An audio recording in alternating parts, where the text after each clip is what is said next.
All right. Yep. Let me see if I can get this stream going here.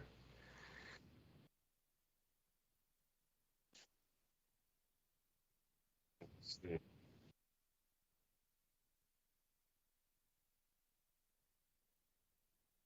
Yep. Yep.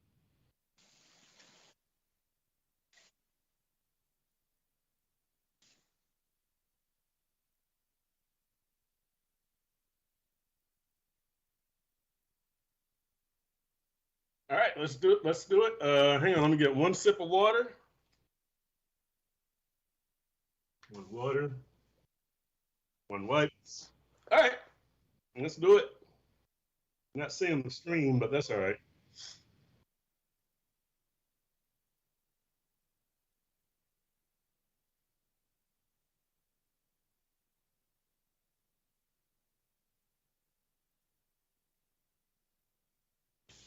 Welcome to this edition of Dolphins Deep Dive. I am your host, Chris Perkins, your Dolphins Sun Sentinel columnist. That is Dave Hyde, your Sun Sentinel columnist. And look, your undefeated record-setting Miami Dolphins are the talk of the NFL, even with Travis Kelce probably dating Taylor Swift. It's Dolphins, right? They score 70 points. They have fun doing it. And look, they're even nice enough to allow the opponent, the Denver Broncos, to maintain their dignity, right? Mike McDaniel choosing not to go for the NFL record. So, look, it's a great time to be a Dolphins fan. As a quick reminder, you can pick up this podcast on Apple Podcasts, Spotify, or wherever you get your podcasts.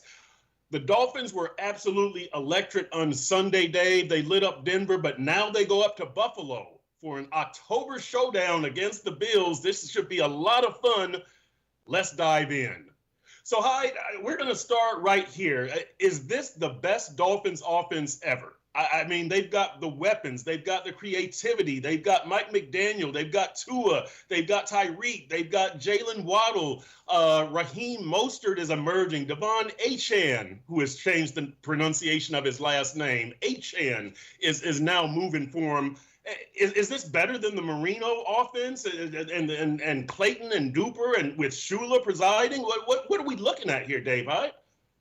Well, look, as long as Tua doesn't change the pronunciation of his last name, I'm okay. I've got it took me a little bit, but I mean, can we give it a little time? I think you forgot the most important component here, Mike McDaniel. He's designed an offense and assembled it with speed and players he wants and just extreme creativity that has the NFL defenses baffled right now. So, but let's give it a little time before we say it's the best offense ever. Through 3 games, yes. Certainly through. I mean, the numbers Saturday were things you never heard of: 71 plays and 70 points. 71 plays and 726. They average more than 10 yards a play. Right. They 726 yards. I don't know which was bigger, 726 yards or 70 points, because Tennessee doesn't even have 726 yards the whole season so far. So, I mean, it was just goofy fun. Yeah, and look, 10 touchdowns, and they're 9 yards from the all-time NFL yardage record. And look, now, Dave, this is an offense that through 20 games, we thought we kind of knew what they had through the 17 regular season games of last year, but Tua didn't stay healthy. Now Tua has stayed healthy, and you look at they're adding a run game now to this offense, Dave. Raheem Mostert is 6th in the league, 240 yards rushing. Devon Achane, I've got to get used to that, 208 yards rushing. He's 10th in the league after one game. The Dolphins lead the league in rushing, Dave Hyde, 565 yards. And look, the play calling has improved as far as calling the running plays, right? Because, again, last year, Mike McDaniel was kind of reluctant to call those runs. They were 31st in the NFL, 22.9 runs per game. On Sunday, they ran it 43 times, Dave. So that's a credit to Mike McDaniel. As you said, we can't forget the Mike McDaniel element of this, because he is a better coach now. And well, we're seeing through 3 games of his second season that he's a better coach now. And look, let's not forget the offensive line also, Hyde. When we're talking about this offense, Pro Football Focus has them #2 in the league in pass block efficiency. So this is an all-around thing for this offense. And I agree with you. It's going to take time before we can say that this is the Dolphins franchise all-time best offense. But they're knocking on the door, Hyde. They through 20 regular season games, 21 games, including that wild card playoff. They're knocking on the door, aren't they, for that honor? Well, to me, last year's offense was inconsistent. They had amazing games. They had games they weren't so amazing. Through 3 games right now, they're delivering a good product. Even when Belichick threw a knuckleball at them with 3 deep. And I'm wondering, why didn't Denver go to that at some point Sunday? Because they're just getting beat deep play after deep play. But even when Belichick threw at him, McDaniel 30 runs, 30 passes. He stayed bounced, and they came up with a way to beat it. So we'll get into this in a little bit, but Buffalo is the best test of the year so far. If they come out of it. And we're talking about this offense again, then it says, okay, we're off to the races this year. Can this offense average 30 points per game, Hyde? That's kind of rarefied NFL air. I think if they stay healthy for the most part, meaning Tua and Tyreek, and we get, I don't know what the number is for Tehran, 10 starts. And, well, not for 30 points per game. For Tehran, I think it's 10 starts and you're healthy for December on through. But I think they can, given reasonable health. I'll say that. They could average 30 points per game, given reasonable health. That would be disappointing. Look, they're averaging over 43 right now. Yeah. I mean, so talking, and I get it's only 3 games, right, but they've been over 36 or higher 2 of the 3. I mean, so if you're saying 30, they're going to take a hit. Now, no one expects them to. Look, the NFL record is the 50 Rams, 38.8. I mean, no one's going to say, oh, they can get it, but that's the mark right now. Now, will it be the mark at the end of October? I don't know, but it's fascinating what they've shown and how defenses haven't come up with any. Defenses had all off season to play around with Mike McDaniel's offense and come up with things. Instead, Mike McDaniel's playing them. Yeah, and let me say this, Hyde. Last year, Kansas City led the league at 29.2 points per game. Buffalo was second at 28.4. Philly third at 28.1. So, 30 points is that's a pretty good total for the Dolphins to get to. And I think they can. 2 years ago, Dallas led the league 31.2, and Tampa Bay was 30.1. So definitely doable. Definitely doable. Again, though, Perk, that's the question. Can they score 70 in a game? Can they threaten that record? That's right. That's right. That belongs to the Dolphins, right? That and the undefeated season. Those belong to the Dolphins, even though they're the 4th team to score 70 or more. But you know what I mean. All right, Dave. We're gonna play a game here. Stop me if I'm overreacting. So I will read a statement here, and you tell me if I'm overreacting. All right. So we're gonna start right here, Dave. The winner of this week's Dolphins-Bills game is going to be the AFC champion, not AFC East, AFC champion. I think that's overreacting in September. I mean, come on. This is strangely is a bigger game for Buffalo because the Dolphins can go up 2 games on them, have a tiebreaker. Realizing we're 4 games in, there's so much to go, but that's not really the position you want to be when you're playing at home, especially. So. But no, you can't say the team that wins this will go on and be the AFC champion. They'll be right there as a favorite. But this is a fun measuring stick. Really, that's what it is.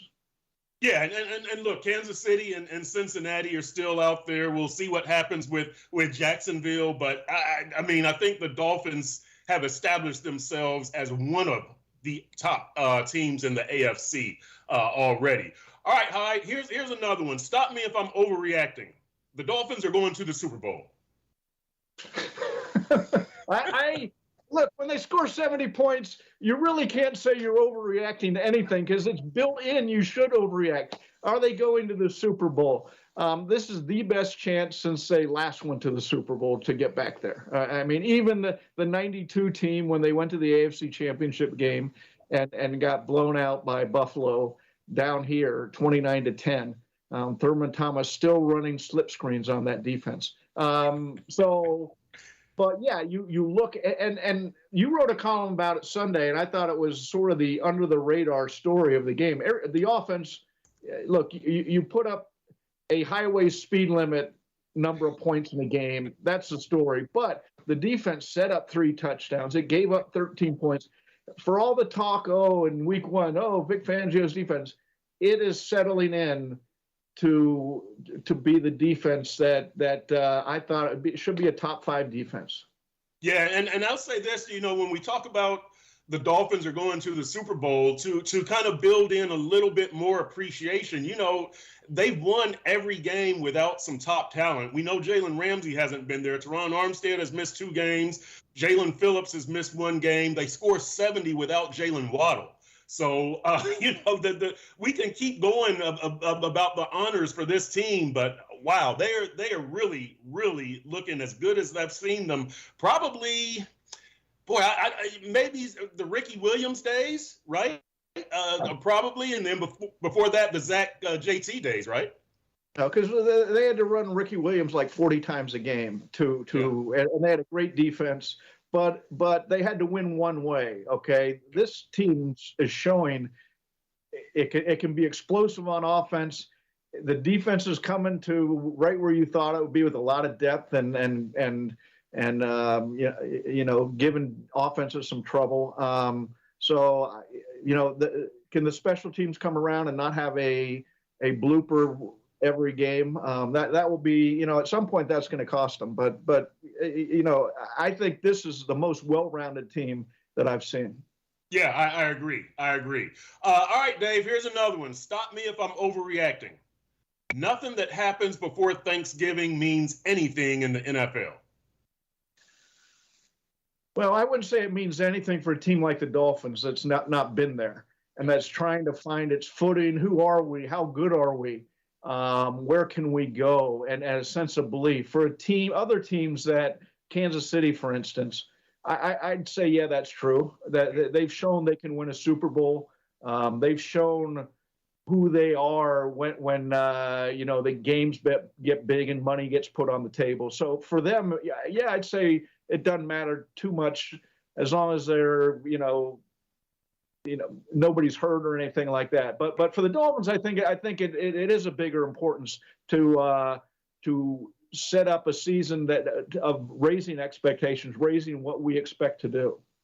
Yeah, I think you're right. I think that there are teams that once you get to a certain level, and we can look at some of the Miami Heat teams, right, that after you win that title, that next year, the regular season is kind of diminished and things pick up after the All-Star break. And I think that, yeah, for teams like Kansas City, that's what you're looking at. However, for teams like the Dolphins, yeah, I mean, look, we're going to get into this later, Hyde, but I think a Dolphins win on Sunday is more significant for them than for Buffalo, and we'll get into that later. So I think you're right. For teams that are established, yeah, before Thanksgiving, that doesn't mean anything. For a team like the Dolphins, where you're still trying to establish yourself and make your way through the regular season, yeah, there are a lot of important mileposts. All right, Hyde, the last one here. Stop me if I'm overreacting. Mike McDaniel is a football genius. I love genius in sports. Let me say this first, Hyde. Let me say this first.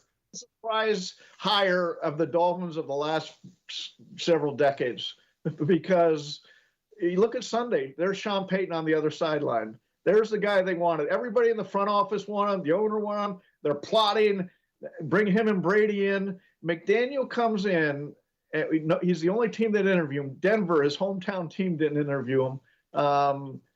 And he comes in and he does 2 things the first year. He solves Tua, where, okay, now we know type of player he can be if he can stay healthy.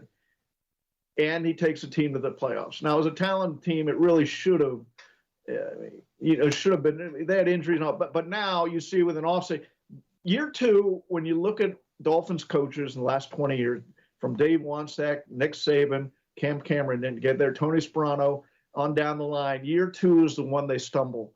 And it shows really who they are and can their era be a success or are they going to have problems? And so, I never thought this. I was talking to Boomer Esiason once, and I thought, oh, year one, especially for a first-time coach, they come in and they got to put their – he goes, no, year two is more important. Now I see what he's saying, that, okay, there's kind of a fresh start in year one. Everybody's happy and on board. Year two is when you start, and you're seeing what Mike McDaniel's doing. Yeah. And look, I'll say this about McDaniel here in year two. He's beaten two Super Bowl champion coaches, right? And Bill Belichick, the GOAT, and Sean Payton, and he avenged that loss against the Chargers. So, I mean, the guy has already put some major skins on the wall in year two. He's got this offense running even more efficiently and doing more things than it was able to do last year.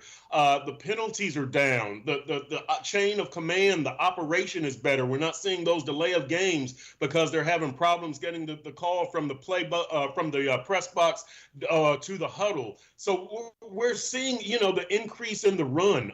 We're seeing an improved defense, which, Vic Fangio gets credit for that, but Mike McDaniel has the, security to allow somebody of that stature to come in and not be threatened by it. So, calling McDaniel a football genius is probably a little bit early for that, but he's on the path, right? He's like the Dolphins to the Super Bowl. They're on that path. Here's what I always hoped Mike McDaniel would make it, and you're seeing it now. He does things so differently than the drill sergeant, pound the table my way or you're off the roster coach. He I mean, and I wrote a column about him sprinting away from the halftime camera in Foxborough was just so Mike McDaniel and so un-NFL football coach. Right. Okay? And you see that every day when you hear him talk or you watch him. It doesn't mean that his whole worldview isn't, what do we do on first down and how do we get 3rd and 5? It just means he's allowing. Who thought you could have fun in the no fun league? And that's what's going on here. And Hyde, if you're a prospective free agent, if you're somebody like Jonathan Taylor who wants to be traded from your team, does it look like it's fun to play for Mike McDaniel? Do you kind of allow something? Yeah, this might not be my exact system. This might not be my best fit, but there's no state income tax. You're not playing in bad weather. I play for Mike McDaniel. I have a lot of fun. Do those things factor in, or is this still all about opportunity and money for players? Yeah, it's opportunity and money. We know that. Look, I don't have any problem getting free agents. That's never been a real issue, other than like Peyton Manning didn't come here. But that. So a fun factor probably helps. Players talk, what's it like, and no, it created fun atmosphere. Fun's winning, of course, and they're 3-0, and that's fun too. So I'm sure there's some measure to that, but we all know it's going to be about money, opportunity, sunshine, no state taxes, and then maybe down the line, we like this Mike McDaniel guy. He's a funny guy. Right. Because we know a lot of those same players would have come down here to play for Flo, right? I mean, and you look at that personality difference. All right, Hyde, let's move on to segment 3, and this is going to be maybe the only downer of the show. Are special teams going to cost the Dolphins a victory? And you alluded to this earlier. There's been a special teams blunder in every game. So far, we've seen the missed extra point, the missed field goal attempt. We've seen a blocked field goal. And then last week, it's the kickoff return touchdown. Hyde. What now? It's not just Jason Sanders now that we've added this kickoff return touchdown. And actually, it wasn't Jason Sanders on the block kick. It was the Patriots and their wisdom and their film study. Are special teams going to cost this team a victory if something doesn't change? Common sense says it will at some point, because you can't win. I mean, it could have cost them very easily in the opener, the missed extra point and the Chargers with the ball to go for a field goal to win it. At some point, just common sense says it will cost them a game if they keep having not just mistakes but game tilting mistakes like they're having. And that's something that it was a problem last year, and here we are. We're back and talking about it in week 3 when it's all good news really around the team. Yeah, and Dave, one thing that I did notice, and I don't know if this is a credit to Danny Crossman or what, but you know how that field goal got blocked from the offense's right side, the Dolphins' right side, and Christian Wilkins was the guy on the flank there, and he, barely tried to get an arm on the guy. Well, this week, Austin Jackson was the guy on the right side. Christian Wilkins was on the left side.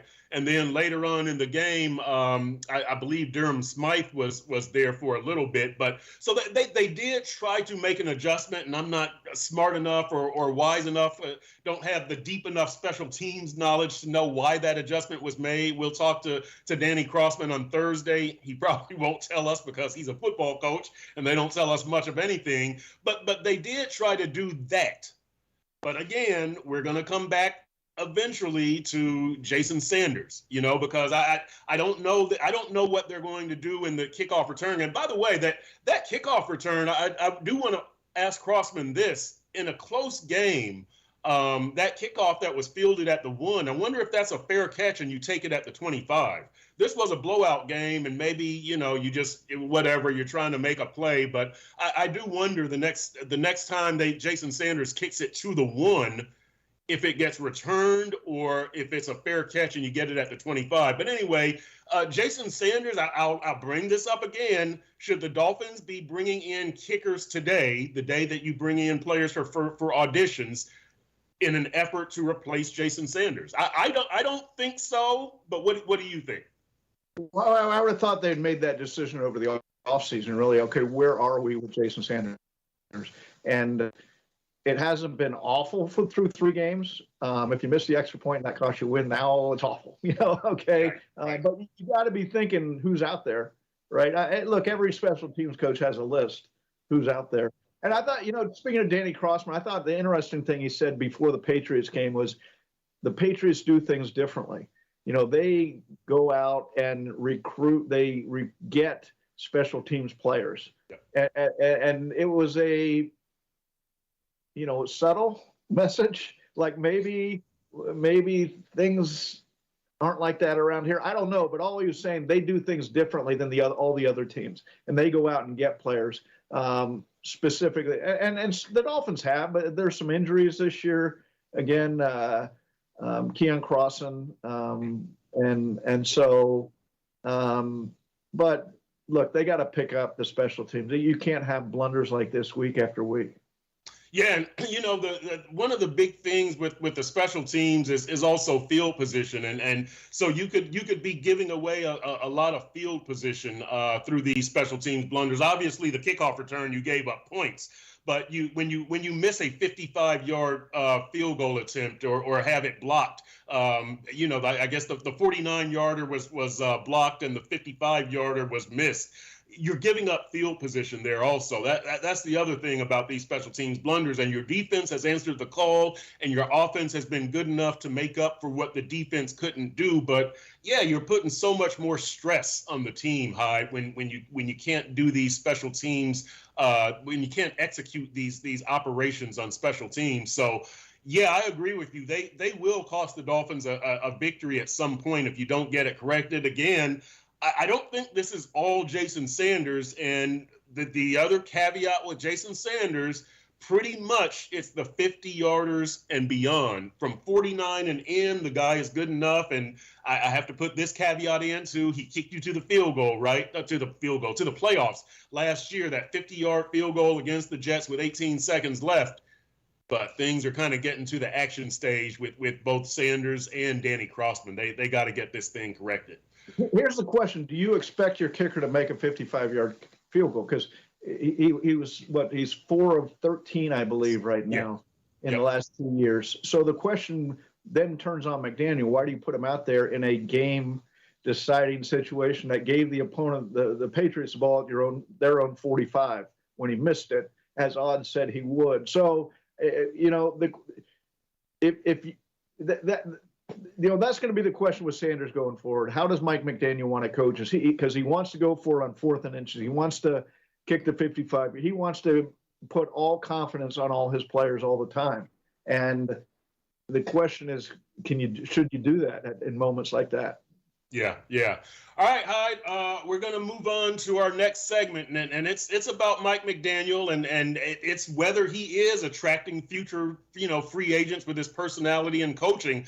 I mean, the guy scores 70. He listens to 90s hip hop. He's got all the swagged out outfits. He sprints away from the halftime TV camera. He's fun. He's loose, and he's a good coach. But the question is, what does that mean if you're a player? Again, money and opportunity. What does that mean if you're a player looking for a new home? Well, let's talk about the players here. Okay, think of yourself. Not that everybody goes into work anymore, but if you're going into work, you want a fun atmosphere. You want a good working atmosphere. Obviously you want to win in your job and you want to do a good job if you're in the NFL, but it helps if you walk in and it's an upbeat atmosphere and the coach, I can't believe I'm saying that some of the coaches I covered, Shula and Jimmy Johnson and, Nick Saban, these were top of the line coaches who did it differently. And let's remember, there's a million ways up the mountain. There's a lot of different ways. This is Mike McDaniel's way. And it works for him. He's got to follow his personality. If he tried to come in, and you've seen this with other guys, tried to be the tough, hard-driving coach, it would just fall apart. People would not believe him. So he's found to be true to yourself, make it fun, but have the standard that is a high bar too. And it's working for him right now. Does he make Chris Greer's job easier? And from this standpoint, it seems like this offense has a very clear focus, right? We want speed.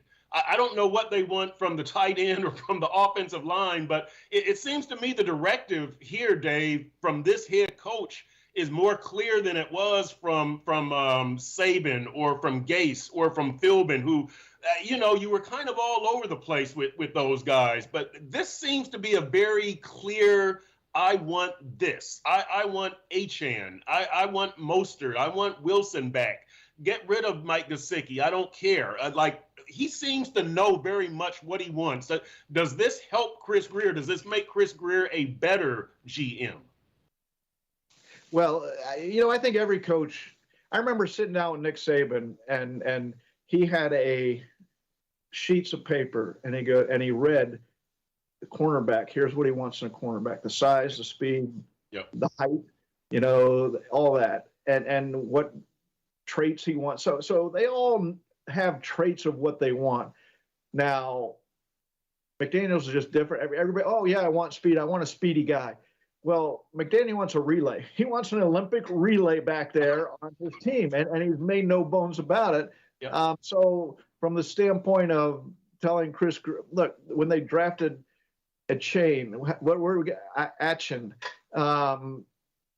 you could see, you go back and you look at Mike McDaniel when they drafted him, and he's boom. Right. He drops one of his booms because that's the guy he wanted. He wanted that speed and you're right with the tight ends.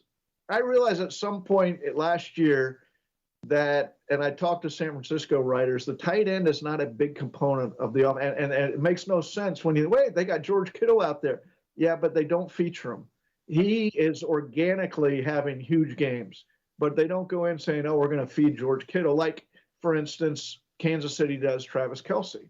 Okay. And so it looks like the bigger component for the Dolphins, receiver speed, running back speed, and they want the tight end to be able to block. And if that means he's going to not catch the ball that much, they're fine with that. And I'm going to ask this again, Hyde. I know I've brought this up before. Mike McDaniel, this formula, and correct me if I'm wrong, the Rams are the only team that's won a Super Bowl with speed, right? The greatest show on turf. Oz Hakeem, Ike Bruce, and Torrey Holt. My nickname for this team, the greatest show on surf. That's, yes. You like that? I need do. For that. I've thrown that just in a couple little places here and there. You like that? I saw that on Sentinel.com. Yeah, I like that.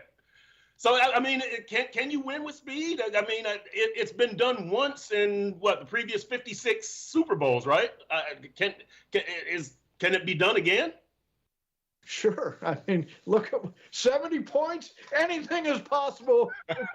70, I don't care who the defense is in the NFL.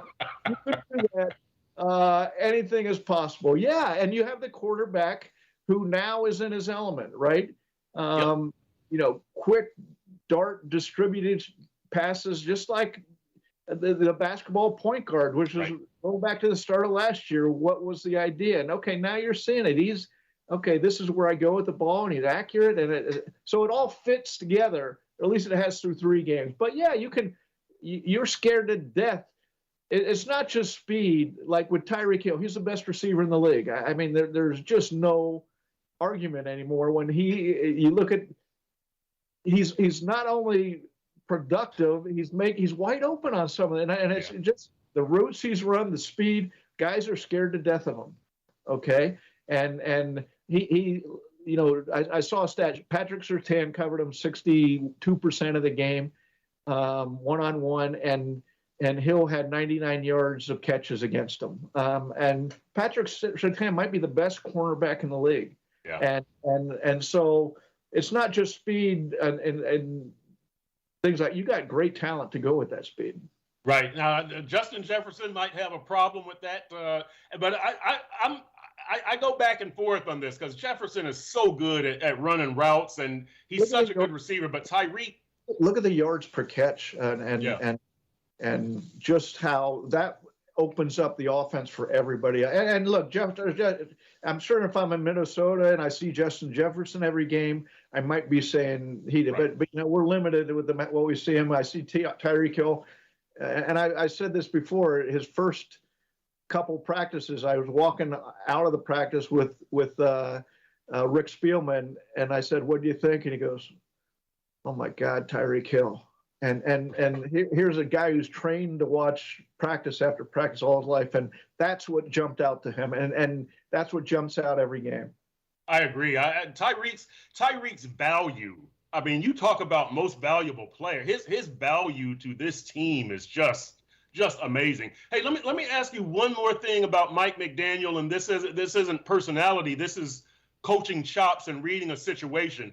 We talked about that 55-yard field goal attempt. Mike McDaniel said that he attempted it because of that botched center quarterback exchange on 3rd and 1. I think they lost 2 yards, and he said he didn't want to go through that again. We've seen like maybe, 6 or 7 botched quarterback center exchanges. Frank Smith, the offensive coordinator, said there's 2 people to blame, Tua and Connor Williams. Independently, each of them has taken the blame. I know Tua has dropped a shotgun snap, but my question is this. If you're Mike McDaniel, what do you do about this? I think it might be kind of insulting to have those 2 go off on the side and do 20 extra snaps. That has to happen organically, right? I mean, you can't, like, these guys are veterans. Are you going to replace Connor Williams with Liam Eichenberg? By the way, Connor has a groin injury, but what do you do if you're Mike McDaniel? Because this is potentially an issue. You gave up a touchdown against the Chargers, losing one of those fumbles at the 3-yard line. There weren't any last week, were there? There weren't any botched snaps. Look, this is something that professionals take care of. I would assume if you're Mike McDaniel, you don't have to tell Connor Williams and Tua to go work on it. They do it on. If they don't, you tell them. Okay, but this is something that will work itself. It should work itself out. I mean, 2 pros have done this a lot. And I get Connor Williams wasn't a center until he came here and all that. But I'm not really worried about that. I mean, if it goes on every game, then you say, okay, there's something here. But this is something that is very solvable. Yeah, and I think it has to come from within. I agree. I don't think if you're Darrell Bevel, the quarterback's coach, if you're Butch Berry, the offensive line coach, Frank Smith, the offensive coordinator, or Mike McDaniel, I think you're disappointed if you have to go to those two guys and tell them go off to the side and work on this. I think it does resolve itself. One more thing, Hyde, here while we're talking personnel, Eli Apple lost his job in the starting nickel package. Now he's not in the nickel or the dime, and you had Cam Smith, the second round pick, who was inactive. So you're missing two key cornerbacks that you thought coming out of camp they're going to play a role. Is this a bigger disappointment, or does this speak better to the depth and the coaching that you have on this team? Well, first of all, it speaks great about Kader Kohou, who is the nationally, people don't know him. If you watch the Dolphins in the past 2 years, from the first training camp with him, he's been a revelation. And thank Josh Boyer for him, because he went out and he found him and he drew the attention to the personnel people. I want this guy. And undrafted, comes in here, plays a huge role last year, and he's just stepped up his game this year. I haven't looked this week, but I saw after week 2, Pro Football Focus ranked him the second cornerback in the league, number 2. Yep. Let me start there. The questions on the cornerback. They got him going opposite Xavier Howard, and right now, I know Denver went at him. At the start of the game, the first play, he made a tackle after a 3-yard gain. The second, the first third down, he broke up a pass on the sideline. So the first 3 plays, they went right at him, and he was up to that just as he was all day. So, if they get another injury in the secondary to cornerbacks, like any team, they'd be in trouble. But it looks like they're okay so far. Yeah, it looks like it. The depth on this team has really amazed me. When you look at Kendall Lamb, Liam Eichenberg, Perry Nixon, Justin Bethel, all of these guys. I mean, the injury problem started on the second. Well, not problem. The injury wave started on the second day with Jalen Ramsey. But Waddle has missed a game. Phillips has missed a game. Teron Armstead has missed 2. And this team is looking like it's one of the best teams in the league. So hats off to the players, number one. But we got to tip our cap to Chris Greer, who doesn't get many cap tips from the media. But nice job selecting players, and nice job by the coaching staff. All right, Hyde, it's pick'em time, baby. Let's do this. Dolphins against Bills. First of all, we got a question from our chat from Judy Williams, and Judy is on there a lot. Any word on whether Connor Williams or Jason Phillips will be able to play on Sunday? Judy, they're both day to day. Connor Williams has the groin injury. Jalen Phillips has the oblique injury. My guess is that Connor Williams, and this is just a guess, we'll find out more tomorrow. The Dolphins were off today. My guess is Connor probably sits out this week with that groin injury, and that Jalen Phillips goes ahead and plays. But we know that Jalen Waddle had that oblique injury in training camp. He was out for 3 weeks, but Mike McDaniel said they were just being overly cautious. So I don't think that either player is necessary to beat Buffalo, although you would definitely like to have both of them. My pick for this game, Dave Hyde, is Dolphins 27-24. They're hot. You got to prove that you can cool them off. And the Josh Allen late game mistake factor, you've got to consider that, right? That's kind of the part of his legacy. So I'm going Dolphins 27-24. Who you got, Hyde? You do know Josh Allen hadn't lost to the Dolphins since his rookie year. So let's. Well, actually, they lost last year here. Oh, they did lose last early year. In the season, yeah. When the whole team wilted, and that's right. The NFL schedule makers will put Buffalo up there in the fall, or in September, October 1st, and bring That way weather won't be an issue, which Right. both we're probably grateful for. But this is a real defense. The Dolphins go ranked number 2 in the league. They've given up 2 touchdowns, both on passes. They lead the league in takeaways. This will be the on the road. It'll be a big test for them. Going into the season, I thought if they come out of as 2-2, the first 4 games, are in great shape. Yep. And here they go. I'm picking them to come out 4-0. I'll go 26-23. Just because we've watched this team the last 3 weeks, and it's hard to pick against them right now when they're this hot. So, but this will be a fun game. This will be a early quarter pole measuring stick of where both teams are. Yeah, and Dave, see if you agree with me on this. I think this game is more meaningful for the Dolphins than the Bills because it's a road game for the Dolphins. It's an AFC East game for the Dolphins. They were winless in the AFC East road games last year. Now they've already beaten New England on the road. They could beat Buffalo on the road, and you kind of get that in your back pocket, right? You lost 2 close games up there last year. I think 32-29 and then 34-31 in the playoffs. And I think that this would look, the things that happen, this will be an October game, as you pointed out on our post-game video. This will be October. So it's in the grand scheme of things, I'm not sure that the Dolphins' victory over Buffalo last September meant anything once we got to December and January. So the carryover is probably minimal, except up here, that that you can go up to Orchard Park and win. So, right, I think this game is more significant for the Dolphins than it is for the Bills. Would you agree for that reason? The other way, because if Buffalo loses, they're 2-2. Yeah. They're 0-2 in the AFC East. Yep. They're down to the Dolphins 2 games and the tiebreaker. And I get, it's too early to be talking about tiebreakers and all that. But all this, all of a sudden, Buffalo is digging upstream or swimming upstream at this point, where the Dolphins are 4-0. They have not just momentum of the 70-point game and beating Belichick, but now they've dumped on Buffalo. Yeah. And they're all their seasons going. So if the Dolphins come home 3-1 and play a good game, who expected to go 4-0? Now, there's a still perfect Dolphins. You can get that book still out there, but that's right. But no one's expecting them to go 17-0.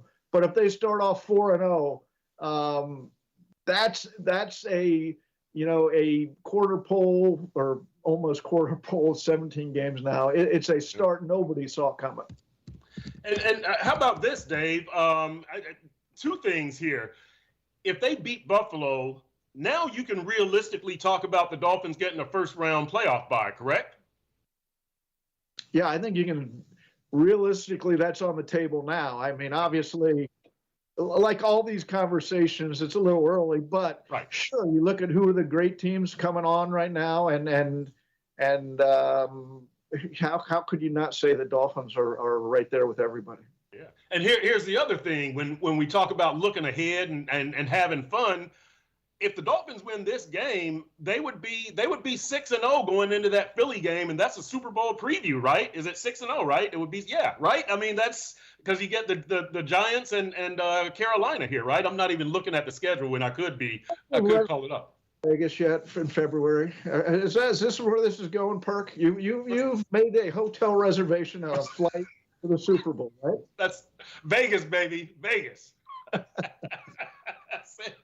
That's it. So, Hyde, okay, let's kind of put a realistic bow on this situation that we're in with the Dolphins at 3-0, going up to Buffalo. So if you win this game, and look, you could get Jalen Waddle back this week also, joining Tyreek Hill, and you would have to think it's an almost unstoppable offense. So if you go up there and win, what's the headline on Monday? And if the Dolphins, if they lose, what's the headline on Monday? The headline on Monday is sort of my motif for this team. Whee! Yeah.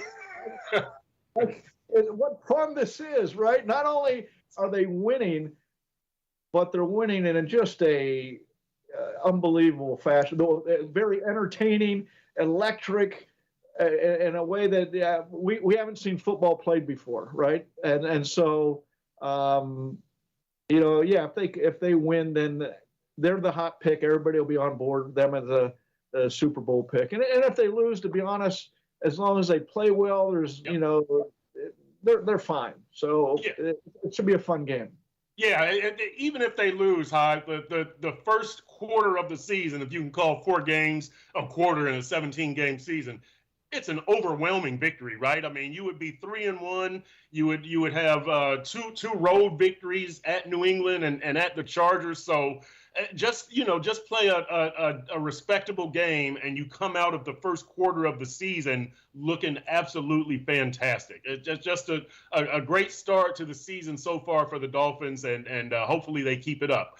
All right, thanks for joining us on this edition of Dolphins Deep Dive. I'm Perk. That's Dave Hyde. Thanks for watching on SunSentinel.com.